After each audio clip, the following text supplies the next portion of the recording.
कि कभी दिमाग गर्म न हो, ये पंखे हमेशा चलते रहते हैं। और आप स्वागत कर रहे हैं कार्यक्रम के आगाज के लिए टोपी लगा करके, और देखिए कितनी खूबसूरत टोपी लग रही है। और कोई जब धर्मगुरु किसी का सम्मान करे तो समझिए कि कितनी होगी। बौद्ध धर्म से संबंधित भंते जी आपको अंग वस्त्र दे करके, पुष्पमाला दे करके और हम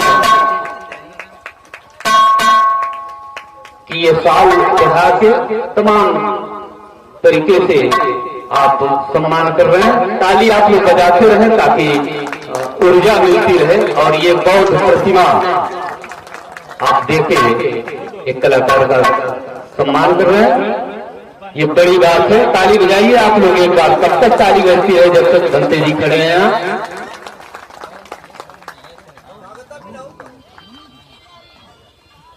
लग रहा है कि कुछ द्रव्य भी दे रहे हैं भंते जी। एक बार और ताली बजाइए आप लोग। इस द्रव्य को आप लोग बचा के रखिए, जीवन में कभी नहीं आएगी। धन्यवाद। और अब मैं चाहता हूं अनिल सरगम